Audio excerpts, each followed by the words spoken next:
Psycho Karen, obsessed with controlling every little detail, couldn't stand my disabled daughter eating a hot dog.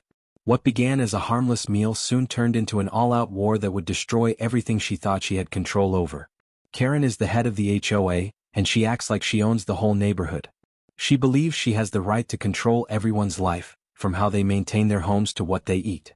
Karen walks around with a clipboard, ready to issue fines for the smallest infractions. If someone leaves their trash bins out too long or doesn't mow their lawn just right, Karen is the first to complain. She's not just a regular neighbor, she's the self-appointed enforcer of the neighborhood rules. In her mind, everyone should follow her strict standards, and if they don't, she makes their lives miserable. But Karen's control goes beyond just lawns and trash cans. She has a deep obsession with food. She's not just a pescatarian, someone who only eats fish and avoids meat. She's a militant pescatarian. She insists that everyone should only eat fish, and she looks down on anyone who eats meat. In her eyes, eating meat is a crime against the planet, and she's more than willing to tell everyone how wrong they are. If you're eating a steak, a burger, or even a chicken nugget, she's quick to lecture you on how horrible it is for the environment and your health. Karen doesn't stop at offering advice or sharing her opinion, she forces it on others. She's constantly trying to convert people to her way of thinking, whether they want it or not. She doesn't care about personal choices, and her need to control what others eat is just one example of how far she'll go to make everyone live by her standards. It was supposed to be a fun, relaxing family reunion. The sun was shining, the kids were playing, and everyone was laughing and catching up. Emily, my 13-year-old daughter who has autism, was enjoying the day as much as she could. She was in her wheelchair, surrounded by a group of kids she was comfortable with, and they were all enjoying the simple joys of food and conversation. Emily doesn't have a wide variety of foods that she can comfortably eat, but there was one thing she always trusted: hot dogs. They were one of the few foods that didn't overwhelm her senses, and they made her feel safe and secure. But that sense of calm was short-lived. Karen, as usual, was lurking around, hovering near the food table. She had already been scanning the party, looking for anything she could criticize. And then she spotted Emily sitting quietly, eating her hot dog. With a look of disgust on her face, Karen walked over to Emily and started her usual lecture. "You really shouldn't be eating that garbage," she said loudly enough for everyone nearby to hear.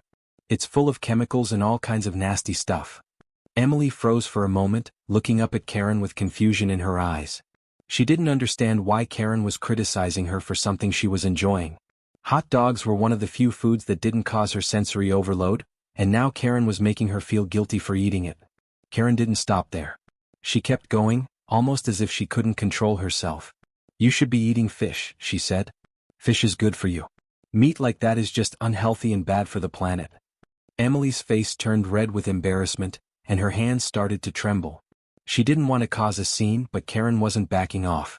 She kept going on and on, telling Emily how wrong she was for eating the hot dog, as if it was some kind of personal attack on Karen's beliefs.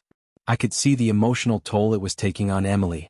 She was trying to hold it together, but it was clear she was overwhelmed. For children with autism, certain foods have a predictable texture and taste, which helps them feel safe. Hot dogs were one of those foods for Emily. But now, because of Karen's constant harping, Emily's safe space had been destroyed. I rushed over to intervene, but by the time I got there, Karen was still going, completely ignoring Emily's distress. Emily was no longer eating her hot dog. Instead, she was staring down at her lap, her eyes filling with tears. It broke my heart to see her like this. She wasn't just upset because of the food, it was the way Karen made her feel small, like she didn't have the right to choose what she ate. She had no understanding of Emily's needs, and worse, she didn't care. I crouched down beside Emily, reassuring her that it was okay, and gently told Karen to back off. But the damage had already been done. Emily was visibly shaken, and it was clear that Karen's words had affected her far more than she let on. This wasn't just about food, it was about control. Karen didn't understand Emily's needs, but that didn't stop her from pushing her own agenda onto my daughter, and I wasn't going to let that slide. After the incident at the family reunion, things quickly escalated. Karen, still furious that I had told her to stay away from Emily, decided to take things much further. She didn't just stop at lecturing my daughter. No, Karen wanted to ruin our lives, and she knew exactly how to do it. A few days later, we were blindsided when a knock on the door revealed 2 CPS workers standing there, holding badges and looking serious. "We've received a report that your daughter, Emily, may be living in a neglectful environment," the woman said, her tone neutral but firm. I stood there in shock, unable to process what I was hearing. Neglect? Emily was well taken care of, and I couldn't understand why someone would even think such a thing. But before I could ask any questions, they walked in, doing their job as if our family were criminals. I immediately felt a wave of panic. I knew this was Karen's doing. She had been so vocal about her opinions on Emily's diet, and now, it seemed like she had taken it to the next level. I could feel the anger building inside me, but I knew I had to stay calm. I couldn't lose control, not with Emily in the house. But my mind raced with all the questions. Why would Karen do this? Was she really trying to tear my family apart over something as simple as a meal? As the CPS workers asked Emily questions about her home life, I could see the strain on her face. Emily wasn't used to being questioned by strangers. Her anxiety started to show, her hands fidgeted and she looked uncomfortable. They didn't seem to care though. They kept asking questions, probing into every part of our lives. I stood outside the door, pacing, trying to keep my composure while the worst thoughts ran through my head. What if Emily said something wrong? What if they twisted her words? The thought of losing her, even temporarily, was unbearable. The investigation continued for weeks. CPS came back multiple times, unannounced, asking the same questions over and over. It felt like we were under constant scrutiny. My wife was exhausted. She kept checking the door every time the bell rang, worried it would be CPS again. The neighborhood started to notice too. People who had once been friendly now looked at us with suspicion. I could feel the gossip swirling around, the whispers of, "that family under investigation." The stress was unbearable, but I wasn't going to let Karen win. I knew that if I let my emotions take over, I'd lose. Instead of reacting with anger, I focused on what I could control. I reached out to a lawyer, making sure we were fully prepared if things got worse. I also started gathering evidence, talking to neighbors who could vouch for the care we provided Emily. I was determined to fight back, but I wasn't going to stoop to Karen's level. I knew it wasn't going to be easy, and I still felt the pressure of the investigation hanging over us. But I refused to let Karen destroy our lives. We had done nothing wrong, and I wasn't going to let her get away with making false accusations. It wasn't just about clearing our name, it was about protecting my daughter and standing up to the person who thought she could control everything. I was ready to fight back in the right way, legally and calmly, but Karen had crossed the line and there was no going back. After the CPS investigation, I knew I couldn't just sit back and let Karen get away with what she had done. The emotional toll it had taken on Emily and the constant stress we were under had pushed me to my breaking point. It was time to take action, but I wasn't going to let Karen push me into a reckless outburst. I was going to fight back smartly, using the law and every tool I had at my disposal.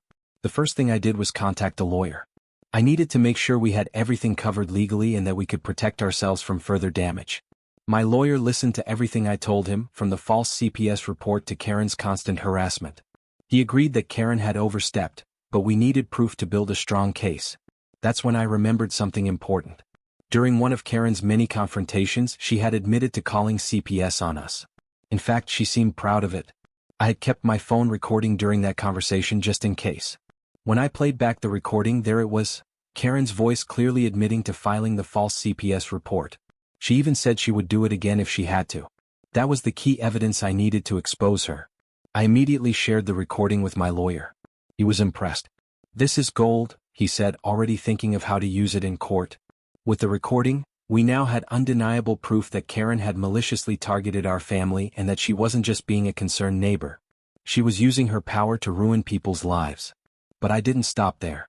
I knew Karen had a reputation for being a control freak, and she had often boasted about her ability to get people in trouble. I started digging into her background, asking around the neighborhood. A few neighbors told me about Karen's questionable activities. One neighbor mentioned that Karen had recently hired an unlicensed contractor to do major electrical work in her home. The contractor wasn't following building codes, and there were reports that he had been involved in botched jobs in the past. I knew that Karen, in her obsessive desire to save money, had hired this guy because he promised cheaper services than licensed professionals. I couldn't believe it. Not only had Karen been harassing my family, but she was also breaking the law by hiring unlicensed workers, which could put her home and everyone around her in danger. I immediately passed this information along to my lawyer, and we decided to use it to our advantage. We contacted the local building inspector and reported Karen's illegal electrical work. I also reached out to her insurance company, making them aware of the unlicensed work being done on her home. The more I dug, the more I realized how reckless and dangerous Karen's actions had been. She was living by a double standard, making other people's lives miserable while breaking the rules herself. With all this evidence in hand, Karen's confession, her illegal activities, and her attempts to destroy my family, I knew we had a solid case.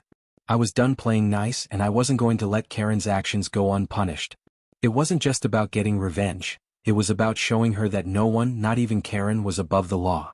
Karen's downfall came swiftly, and I have to admit, watching it all unfold felt like a form of poetic justice. She had spent so many years acting like she was untouchable, constantly making other people's lives miserable while hiding her own wrongdoings. But once we had gathered all the evidence, Karen's perfect little world started to unravel, and it didn't take long before her actions caught up with her.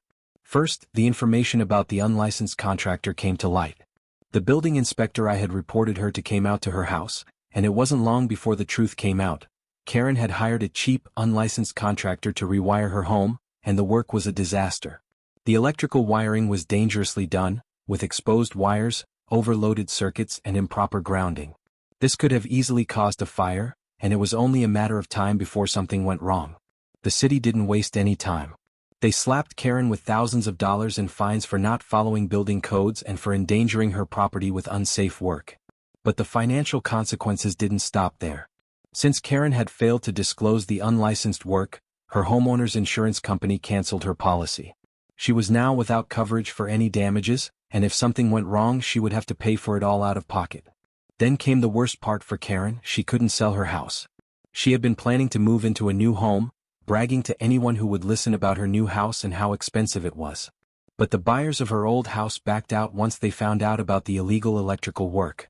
No bank would approve a mortgage for a home with unpermitted, faulty wiring. Karen's plans fell apart, and she was stuck with two homes she couldn't sell or move into. The financial strain started to take its toll on her, and I could see her once confident attitude begin to crack. To make matters worse for her, I reached out to the HOA board with all the evidence of Karen's illegal activities. I made sure the other board members knew about her actions, especially how she had used her position to bully others and break the very rules she had been enforcing.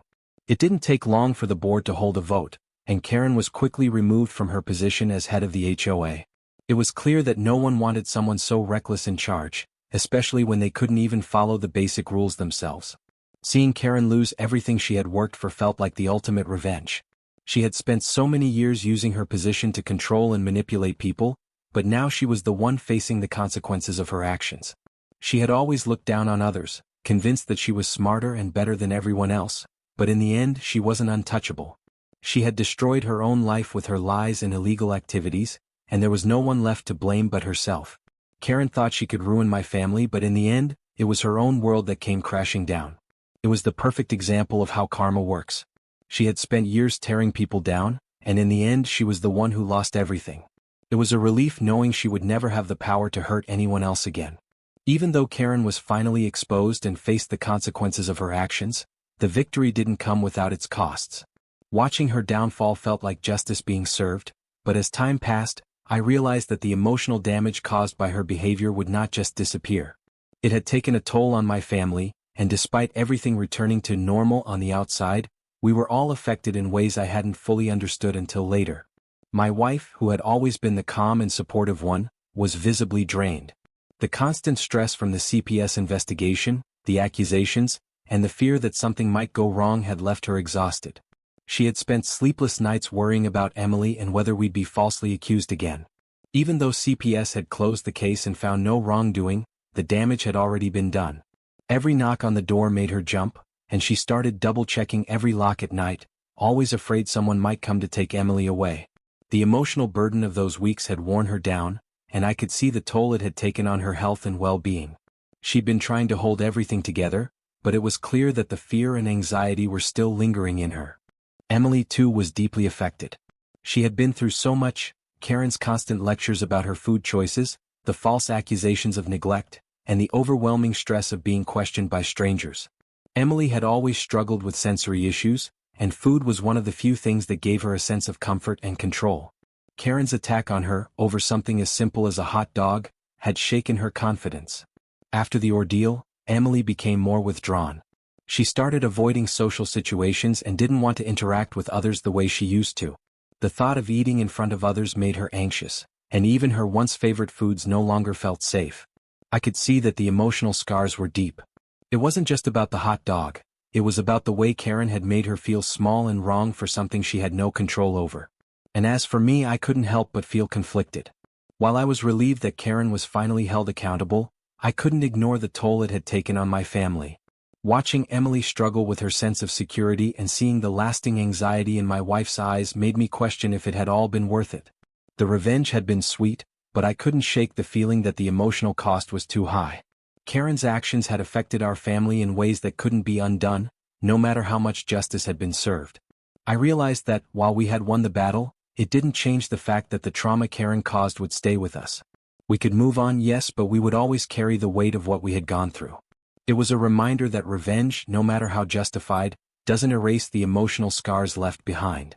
The victory over Karen had come at a price, and though we had regained our peace, we still had to heal from the damage her actions had caused. In the end, standing up to Karen and ensuring that she faced the consequences for her actions gave me a sense of relief. I had protected my family from someone who thought she could tear us apart, and that was the victory that mattered most. Karen had tried to destroy us with lies and manipulation, but I made sure she would never harm us again. Her actions had caused a lot of pain, but by holding her accountable, I knew I had done the right thing. While the legal and social consequences were sweet, they didn't erase the emotional toll her behavior had taken on us.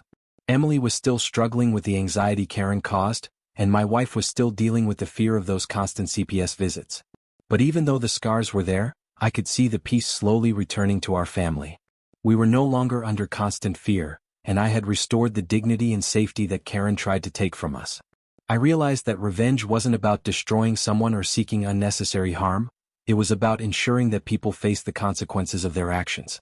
Karen's behavior wasn't just about being bossy or rude, it was about crossing a line that hurt a vulnerable child. Holding her accountable for that wasn't just necessary, it was justice. And while the pain will take time to heal, we're stronger now. We proved that standing up for what's right can make a difference, even in the face of those who try to control and manipulate.